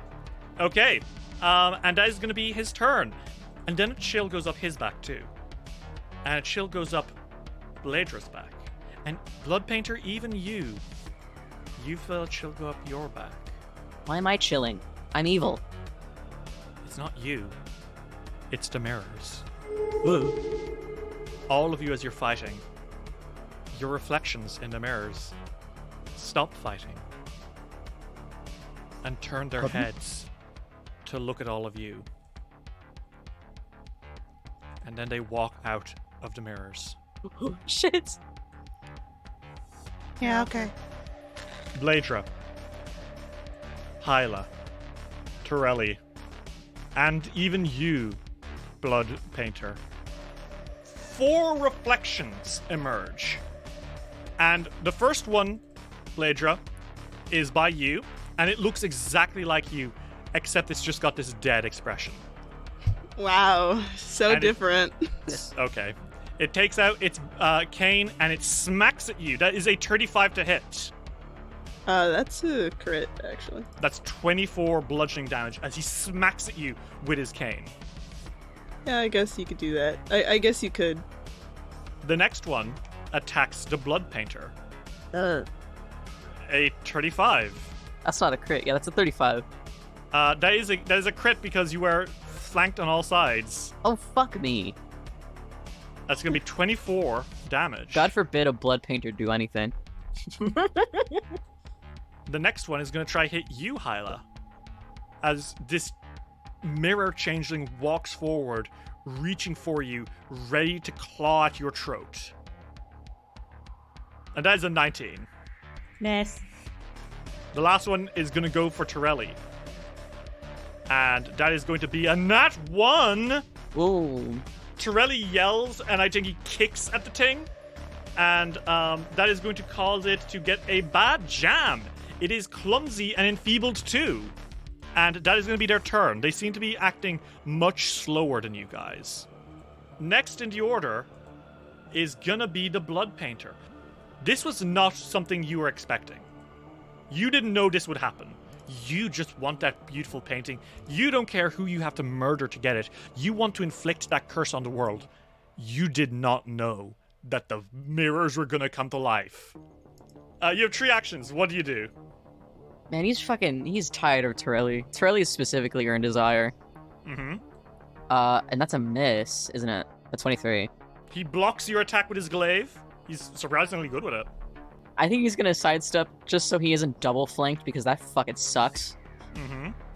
And then he's going to attack Bleydre. Okay. He hasn't gotten to yet. That's going to be a 25. That is my AC. I hurt you and I kill you. That's gonna be 26 damage. Okay. And you're bleeding. Awesome. Yes, and you're bleeding persistently. Next in the order, Bleydre, it's your turn. What do? The Blood Painter is seemingly panicking a little bit as the reflections are ganging up on it from all sides. I think he's gonna devise a stratagem. Okay. Okay. You can tell that this thing's weakest save is probably its fortitude save. Look at how gangly and weird its body is. It's not going to be able to survive heavy hits to its body. The fuck, man? Don't body shame me. Okay, then Bleydre is going to try and... I think he's going to try and strike, or see if it'd be a good idea to strike. Okay. No. Then I think that he's going to use an action to yell to Torelli what his weakest save is. Then I think... I think he's going to try and investigate the mirrors. Okay, make me an occultism check. Okay, so these mirrors, they're a haunt. If you destroy the mirrors themselves, it'll get rid of the reflection. Okay. I think he's gonna try and break the mirror. That doesn't count as attacking the other thing. Like that would be a different type of attack, This right? is a different thing than your Griffin Cane, than what you were trying to do with your devise a stratagem, yeah. Can I use the Griffin Cane for that? Yeah, absolutely. Just smash into that fucking mirror next to you. Okay. It's still... okay. I don't have a hero point. Awesome. Unfortunately, Bleydre, as you are swinging your cane into the mirror, ready to catch it, your hand is caught by the reflection Bleydre, who just grabs your wrist and stares at you as he is grappling you. Let go of me. Let go of me. So you are grabbed. And Hyla, it is your turn. Jesus Christ, everything is happening. Hyla, as you are getting ready, Torelli listens to Tarask's shout, and he turns to you and says, my husband says to attack its body, not its mind or its speed. Oh, okay. I got it. And then she immediately casts a spell. Okay, which one? Sound burst. Oh, shit! Okay, how does this look? How does this work? The hand that has, like, the constellation on it, she points it towards a corner behind the Blood Painter and sort of twists it so the force behind it kind of contracts. And once it releases, it causes a sound burst that will hopefully catch it and the mirrors. Oh, that's very clever. Okay, yeah. This will affect the mirror, won't it? Yeah, so I need a fortitude save. So, Blood Painter, make me a fortitude save, please. 22. That is a fail. So you will take the full damage and you are deafened for 1 round. Fuck you. And on top of that, the reflection near Bleydre will need to roll as well. Yeah, it's a crit failure from the reflection. Okay, so... And the mirror, last but not least, the mirror gets a 33. Okay, well then that one saves. Okay, well roll me that damage. Yeah, the mirror takes half damage, so that is 5? Okay, 6? 6 damage to the mirror. And to the reflection, that actually destroys the Bleydre reflection in one go. There's an explosion of glass, and that Bleydre is gone. Oh, okay. The real cool. Bleydre is no longer grabbed. Yay. And Blood Painter, you take 11 sonic damage, and you're deafened. Hyla, you have 1 action left. What do you do? She's gonna put a hand on Torelli and cast guidance. Okay. Spiritual guidance shoots through Torelli, and his eyes glow golden, and he nods, and he takes careful aim. He's going to stab directly into the Blood Painter. And that would be a miss if you weren't being flanked by Bleydre. The combination of you being off guard and Torelli being buffed by guidance means that he turns a narrow miss into a hit. And that is going to be 16 piercing damage. And you're left with 69 HP! Let's go! Hey. Torelli grits his teeth, strikes again. Oh, that's a critical miss, Torelli. Oh dear. In harm's way. He is going to be enfeebled too. How do you enfeeble him, Blood Painter? How do you enfeeble him? I think that it's just really hard to hit something with a lot of arms because there's just so many ways to block it. And so I think when Torelli tries to strike him, he kind of grabs his glaive and kind of thrusts it back on him. Ouch. Okay. Maybe it like hits him right in the sternum or something. Yeah, it's not like damage, but it's like, oh. Yeah, it's an ouch. He lets out a gasp of pain, and as he stumbles back, he's going to continue bleeding pretty badly, meaning that he takes 6 more bleed damage. And your lay on hands ends, Hyla. You're no longer protected. However, it is now the Reflection's turn, and one of the Reflections is going to go for the Blood Painter, and that is a 34 to hit. It hits. That's going to be 14 damage. Ouch. The Hyla one is going to go for you, Hyla. Tries to claw at you some more. And that is a 19 to hit. Again, that's a miss. Oh, thinking this. Okay. And the last one, the Torelli one, is going to go for Torelli. And that is going to be 31 to hit. That is a hit against Torelli. That's 9 damage to him. The Reflections clamor and struggle against the real ones as the party tries to take down this strange, awful aberration. All the while, the Lady of the Harvest watches on. Blood Painter, it's your turn. You're starting to get very badly injured. What do? I think that he is going to dab Bleydre. Okay. So, give me a will save, Bleydre, please. Fail. You are now fascinated with me. Okay. He has your blood, Bleydre. He has your blood. So you're fascinated. Bleydre, fuck the mirrors, fuck everything else.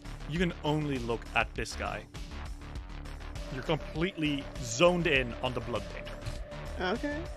You have 2 actions left, Blood Painter. What do? Fuck this, I want to paint.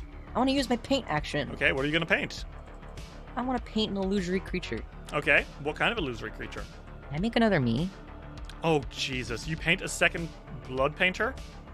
I think that's cool. Yeah. You paint a horrible, bloody version of yourself, which stands beside you and lets out a weird creaking noise. You can control it like a minion. Last action. Fuck this other mirror image of me. He annoys me, so I'm going to try and attack it. I don't think that the Blood Painter saw Bleydre break the mirror. Mm-hmm. That is going to be a 23. Unfortunately, 23 is going to be a miss, Ritz.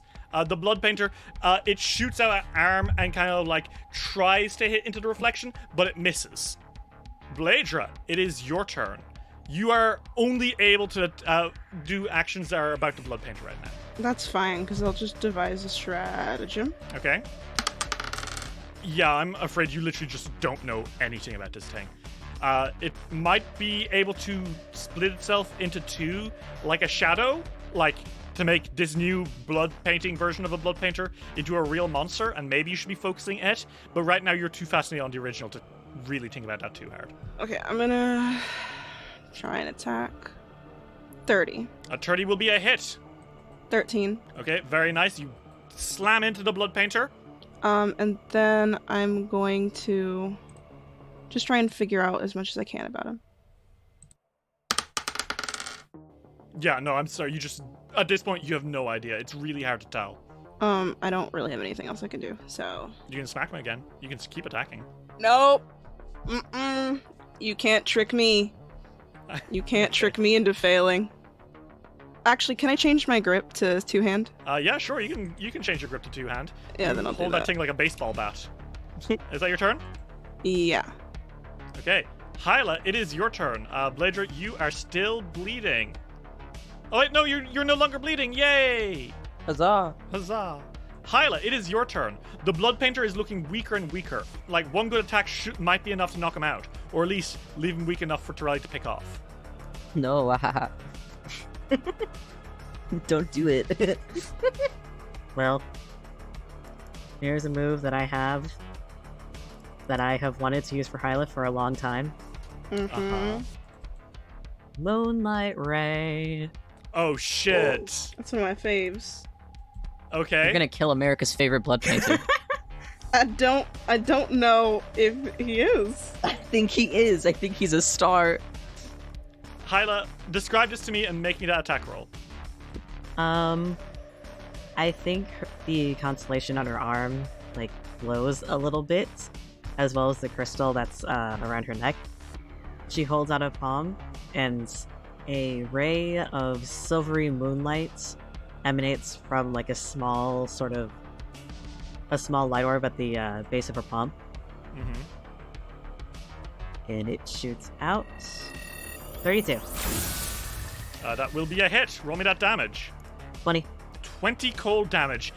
As it sears into your body, Blood Painter, you are doing not so great. So much that she can do in one action. Good kick it. It's true, she could fucking punch it. Do not punch me. I don't really think there's anything else I can do except for punch. Go on. What would this be? What do you mean, go on? No way. Okay, it was 24. It's a miss, unfortunately. Yeah. That's fine. You do throw a punch, but it doesn't land. It's, the Blood Painter is pulling back and hissing and screaming. It's close enough. And it's Torelli's turn. Torelli grits his teeth, and he locks eyes with you, Blood Painter. And he says, "You know, Mr. Blood Painter, I don't think I like you very much." He thrusts forward with his glaive. That is a 34 to hit. Yeah, that fucking hits. That's 11 damage. And he's going to try attack again.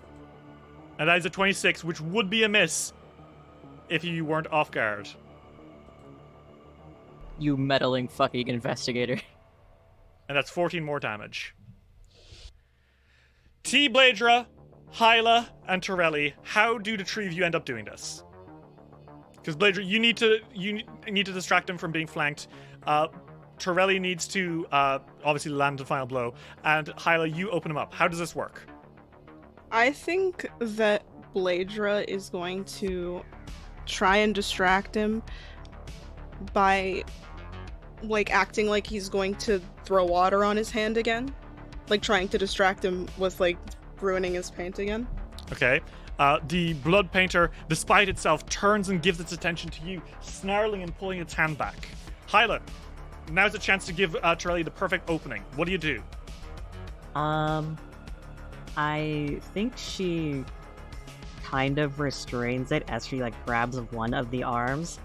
She grabs one of the arms, pulls it towards her, and then kicks it, like, at, like, the shoulder, whichever shoulder it is, so that way it kind of holds still in a grip. And as the Blood Painter turns now, screeching and its awful hand eyes looking down at you, Torelli surges forward and stabs right in the side, piercing through its abdomen and out of its chest. The Blood Painter lets out a final scream before collapsing into a pool of blood on the ground, as does the other. And for a moment, you are all left now in this room with those reflections. But the reflections just step backwards into the mirror. The danger is gone. And they don't need to protect the Lady of the Harvest anymore. Ow. Bleydre's sort of, he's got his hands up like he's going to take the painting, but he looks back at Hyla and he's like, he puts a thumbs up like he's questioning, is this okay? Are you gonna, like, do you mind if I try this? She blinks at Bleydre and looks at the painting, and I guess she shrugs and she's like, worth a shot? Let's try. And he tries to take the painting down. As you do, there's a weird sighing noise. It kind of goes through the house, like the floorboards are settling. The walls are shaking and then going still. The windows rattle, the timber creaks. The lights seem to flare. And there's a flash of light in the room. And Harrow-Reaver, you are on your hands and knees. And you have no idea what just happened. A moment ago, you were in the foyer. and then there was a creaking behind you, and then this happened. And along with you is Lero Treventhal, the woman, and she looks equally confused. Hey, Harold, how are you doing, buddy? What the fuck? What the fuck is going on? Harrow looks very bewildered. He's like looking up at like Bleydre and Turley and Hyla, who are all, by the way, like, extremely bloodied and extremely in pain. Yeah, holy shit. Harrow was like, Mr. Detective Bleydre, Miss Hyla, are you, Turley, are you okay? Tell me something only the real Harrow-Reaver would know. What's, He points his glaive at you. Mr. Turley, are you implying I am not myself? Wait, can you understand me? Oh my god. What? Oh, thank Yes? fucking god. There is something pretending to be you. How many kids do I have? 2? Okay. They're very lovely. Thank you. They are. Hyla, are you alright? Oh, yeah, I'm okay. Oh my god, I can actually say... Okay, I can actually say what's on my mind, thank god. So, what was your curse, Hyla? Hers was that she couldn't say things... She couldn't, like, answer things directly. Which is why she was always like, maybe. Or That's just really straight funny. up... It was straight up lying or going, eh? Yeah. The reason you got a hero point earlier when you pointed at the pedestal is because I was like, what's wrong? And I was expecting you to go, nothing. But you were like, eh? And then you pointed at it and I was like... It wasn't a direct thing. She didn't say, oh no, it's that. It was, oh no, you know, the trick of the mirrors and everything, but what's that? I think... Is this why you are all injured?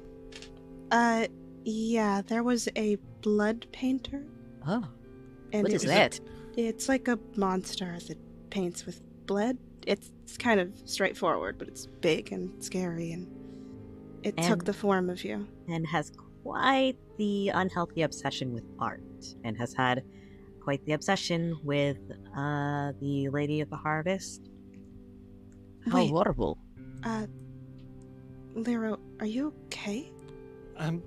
Yes? What was all that about? What do you mean? How did we get up... Oh dear, I'm Yes. going to have to report back to the council and say that this museum is perhaps an ill adventure. You were in the painting. I'm going to the council immediately. Maybe, hold on, we can maybe still go through this all. Turley, I'm like in pain. Yeah, Charlie comes up to you. I'll pray over you. I'm so confused. Thanks. We'll fill you in back in Absalom. But for now, why don't we get out of here? Yeah, that's a good idea. As the three of you are leaving, Hyla, you look over your shoulder. And you see the Lady of the Harvest. It's not floating anymore, it's just on the floor. But was the woman in the painting always smiling?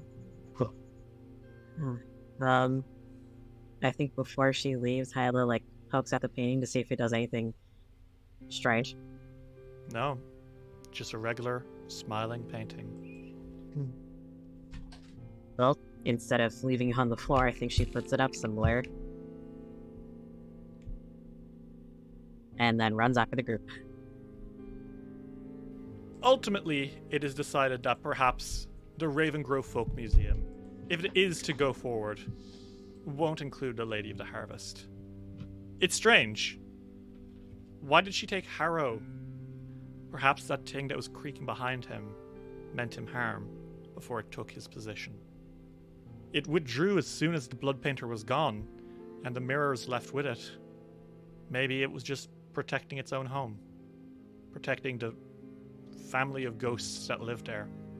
It's best not to go prying. Harrow, Torelli, and Tarask. The three of you are about to leave by putting the file back into the folio when Hyla kind of jogs up to you in the rainy moonlight by Ravengro's edge. What do you guys say to each other before parting ways? You are not too badly injured, right? Oh, no. I was able to do some medicine on myself. My mom helped with that. And I also know Vital Beacon, so I can at least heal myself a little bit. Very good, Miss Hyra. I travel alone a lot, so I always make sure I have backup plans. Fair enough. But I wanted to thank you and thank everybody.